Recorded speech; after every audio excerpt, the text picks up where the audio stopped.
سلام، خیلی مخلصیم. امیدوارم که حالتون خیلی عالی باشه. توی اپیزود آخر میخوایم بریم سراغ اصلاح رنگ و در نهایت خروجی این ویدیو.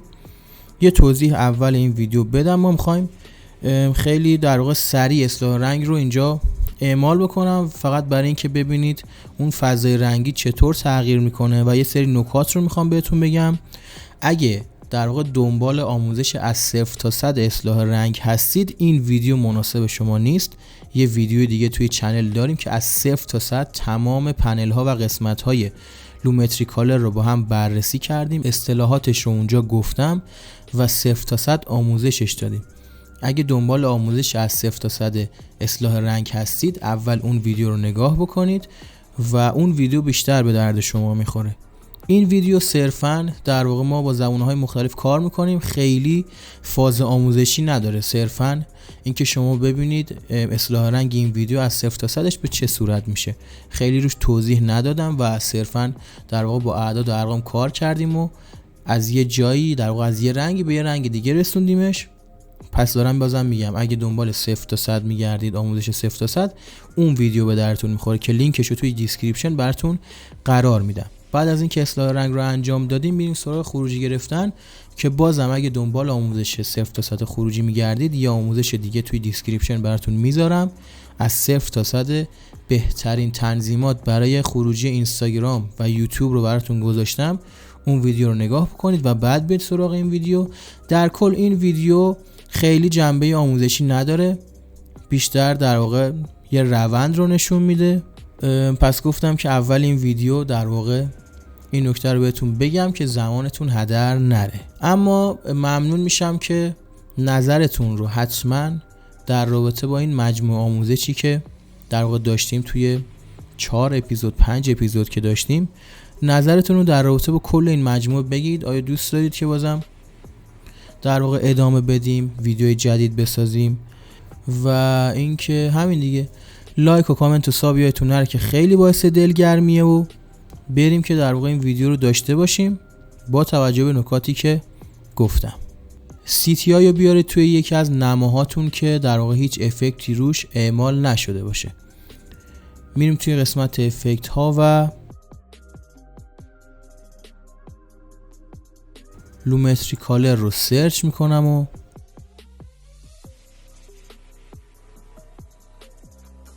روی ویدیوی خودم اعمالش میکنم. میرم توی افکت کنترل و اینجا لومتری کالر رو با هم داریم. از طریق دیگه هم میتونید لومتری کالر رو در واقع فعال بکنید و اصلاح رنگ انجام بدید. من این روش رو انتخاب میکنم. اول میریم سراغ قسمت بیسیک کارکشن. میرم سراغ تمپرچر و میخوام کمی دمای تصویرم رو در واقع بیشتر بکنم. تقریبا توی اینجا 70 رو براش انتخاب میکنم. یک کم هم بهش تینت میدم، میبرمش توی فضای سبز رنگ. خیلی خوب. اکسپوژر رو نگه میدارم و توی آخرین قسمت اگر لازم بود بهش اکسپوژر میدم. کمی با کنتراستش کار میکنم. هایلایت اون رو افزایش میدم.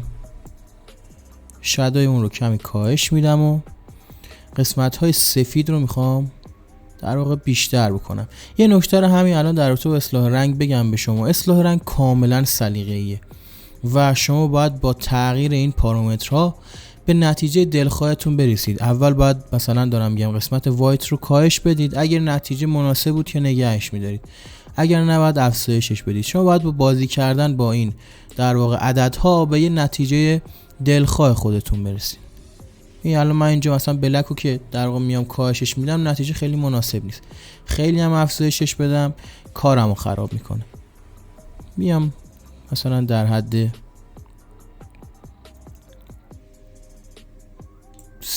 تا میام عددش رو بیشتر میکنم تا یه تاثیر در واقع کمی روی ویدیوی من بذاره. میریم توی قسمت کریتیو، اینجا شارپن بهش میدم در حد 40 تا مثلا.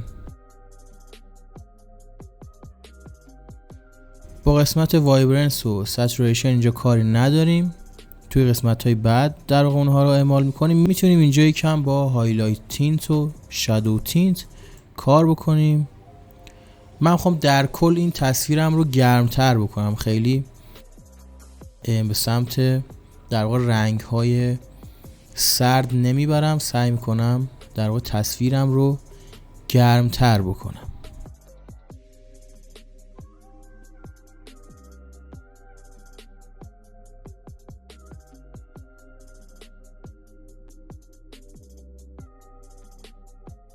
میریم توی قسمت کروز که یکی از مهمترین قسمت هاست.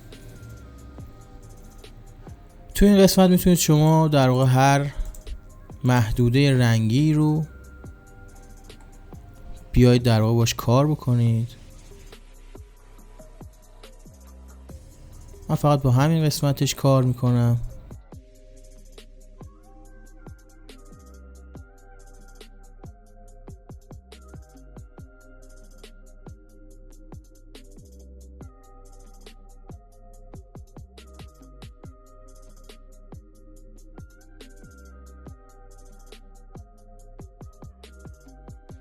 فقط بازم یادآوری میکنم این که من در واقع توضیحات خاصی روی ویدیو نمیدم به خاطر اینکه یه آموزش 0 تا 100 داریم. اونجا کاملا این محدوده ها رو با هم بررسی کردیم، اصطلاحاتش رو گفتیم.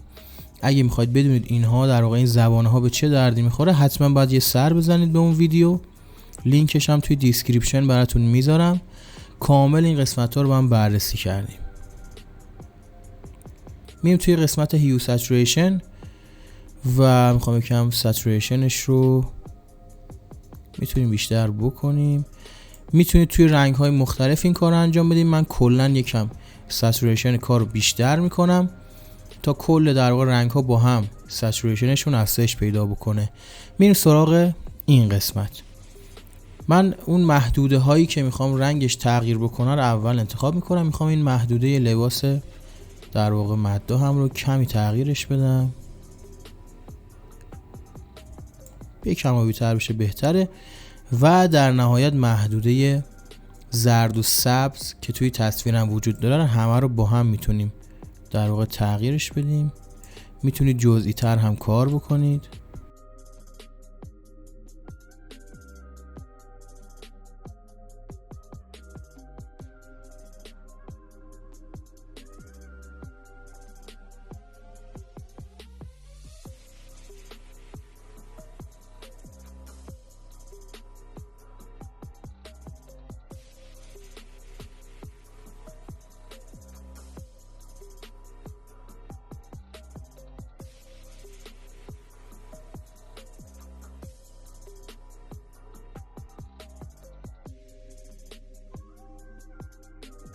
با این دوتا قسمت دیگه کار ندارم و یه راست میام سراغ قسمت آخر و امامتش رو افزایش میدم و فدرش رو بیشتر میکنم تا این در واقع حاله های تصویرم مشکی تر بشه، نرم تر مشکی بشه. خیلی خوب، بیایم بالا یه قبل و بعد ببینیم.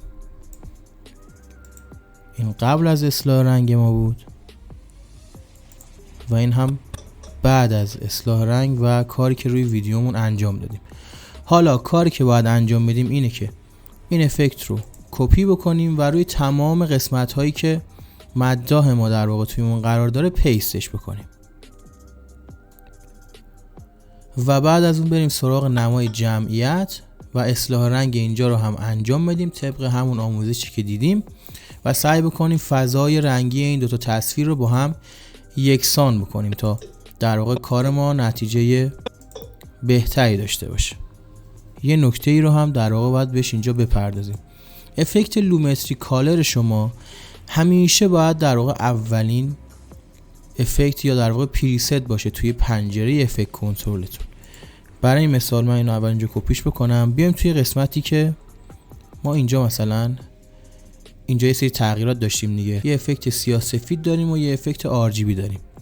بعد چی کار بکنیم؟ من میام وارد فایل نستم میشم. برای مثال روی این سیاه سفیده میخوام اعمالش بکنم.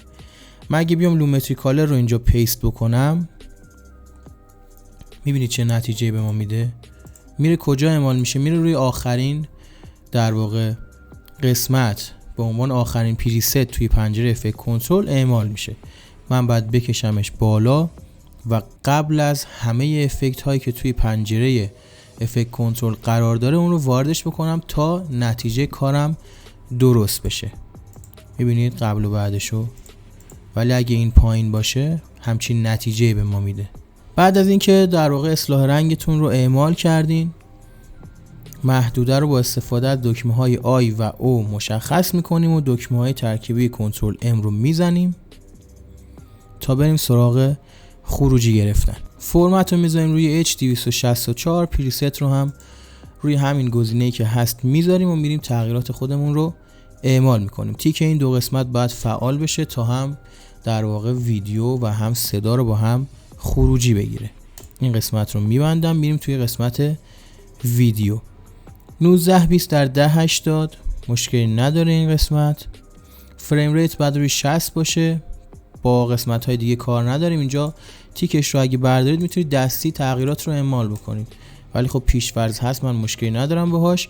رندر ات ماکسیموم دف رو هم فعال میکنیم تا با در واقع ماکسیموم ترین حالت بیاد خروجی بگیره.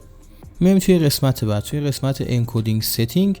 شما توی این قسمت میتونید کارت گرافیکتون رو هم درگیر بکنید و در واقع خروجی بهتری داشته باشید. روی همین گزینه میذارم. این قسمت باید روی های باشه و لول رو هم روی 4 و 2 بذارید بمونه. میایم توی در واقع مهمترین قسمت این بخش، بیت ریت ستینگ. من میام بالا. اگه این قسمت رو روی گزینه دوم بذارم، اینجا 2 تا زبونه به من میده، یه دونه تارگت میده، یه دونه ماکسیموم میده که شما باید در واقع تارگتتون رو بین 5 تا 10 و این قسمت رو هم برای مثال روی 10 تا 20 تنظیمش بکنید تا یه نتیجه مناسب بده. البته روی VBR1 اینجا شما گزینه‌های مختلفی دارید، VBR2 دارید، VBR1 دارید. توی در واقع آموزش کامل هم کل خروجی با هم بررسی کردیم. اینجا صرفا خروجی مناسب این ویدیو رو میگیریم. من برمیگردم بالا، اینو میذارم روی همون گزینه اول. اینجا فقط یه زبونه به من میده و فقط هم تارگت بیت ریت من روی همون 10 میذارم بمونه. توی قسمت صدا هم تغییرات خاصی و لازم نیست وارد بکنیم، تنظیماتش مناسبه. در نهایت تیک یوز ماکسیموم رندر کوالیتی رو هم فعال میکنیم تا با بهترین کوالیتی در واقع اون رو خروجی بگیره. برمیگردم به قسمت اکسپورت ستینگ. توی این قسمت میتونم محلی که میخوام خروجی بگیره و اسم رو مشخص بکنم و در نهایت میتونیم اون رو با استفاده از خود نرم افزار پریمیر خروجی بگیریم، یا اینکه روی این گزینه کلیک بکنیم و اون رو وارد نرم افزار مدیا انکودر بکنیم و با استفاده از اون بتونیم در واقع خروجی خودمون رو داشته باشیم. من اینجا با استفاده از خود پریمیر گزینه اکسپورت رو میزنم و کار ما هم اینجا تموم میشه. خیلی خوب، امیدوارم که این مجموعه آموزش براتون خیلی مفید بوده باشه. ممنون میشم نظراتتون رو در رابطه با این مجموعه از 0 تا 100 برام بنویسید و اینکه آیا ادامهش بدیم یا نه. در کل نظرتون رو بگین ببینیم توی آینده چی کار بکنیم، مانور بدیم روی این قسمت یا نه، یا برگردیم به روال آموزش‌های قبلی. ممنون میشم لایک و کامنت و ساب یادتون نره که خیلی باعث دلگرمیه. منتظر آموزش‌های بعدی من باشید. خیلی مخلصیم.